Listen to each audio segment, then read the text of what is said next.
Hi, I'm Sienna. I'm Julian. And we're from Further Back in Time for Dinner. Welcome to the 1930s. It was kind of a downer.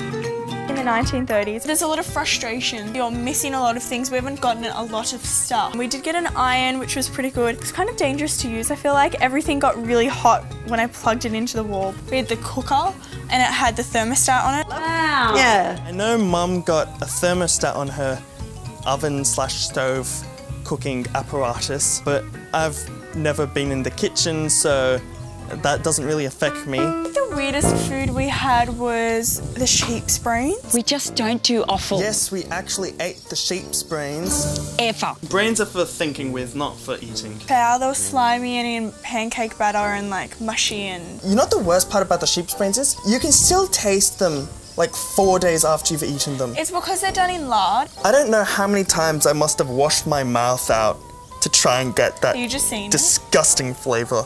I don't want to talk about it because I will actually in your throat. Vomit on camera. It's so bad. Can you just see? I can. I'm having flashbacks. You'd have to like block your nose. There were tears streaming from my eyeballs. Swallow it and then like chug water. It was horrible. Ow. It had no kind of distinct flavour. You could taste all the fat from the lard. Snot. Mushy, undercooked pancake batter. You know, like when you get really sick. Slimy brains, mush. Just imagine eating with that. With pancake mix. Cut it open and it's this like, it looks like a corn fritter from the outside. Baby pink colour. Greyish. Chunky parts. It was still undercooked brains, fleshy brain colour. Yeah. Kind of see-through but kind of not, or chunky. Grey, white. Pink, mush flesh, see-through grey pink colour. I can't look at meat anymore. I cannot look at meat. On the other hand, I will never renounce my carnivorous ways. That just means more meat for me.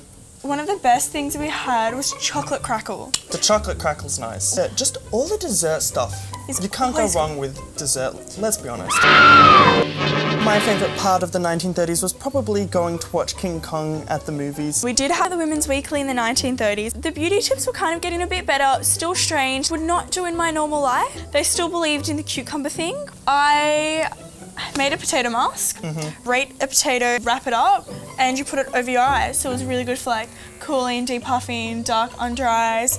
And I made Mum drink that because it's supposed to clear your skin inside from out. Rub Drinking potato water. That actually is supposed to brighten your skin. That was kind of foul and I sat that one out. Liv did put sweet milk all over Mum's face. I don't know how that would have helped because milk is inflammatory, so it would have just made your skin worse.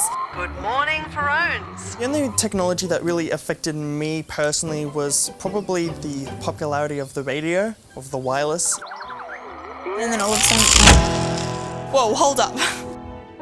We didn't have enough money to pay our electricity bill at one stage. We get hit pretty hard by the Great Depression. We were back to basic food, everything was negative. We've sort of dropped. Sienna, you're now the sole breadwinner of the family. Dad and Julian lost their jobs, so I was the only one supporting the family. I had no spare money. Even though I work more hours than men, I get paid significantly less. It's ridiculous. Now we're on 20% of the income that we had. Seeing Dad and Julian out of work was kind of really bad. We were in bad clothes. We sold off things in the house to pay for electricity. Dad went door to door. He was out selling things to try and make some money. Great-great-grandmother's silverware and the fancy paintings on the walls. There's no point having silverware if there's no food to eat it with. To eat with it. You're not eating silverware with food. Yeah, it's been a long couple decades.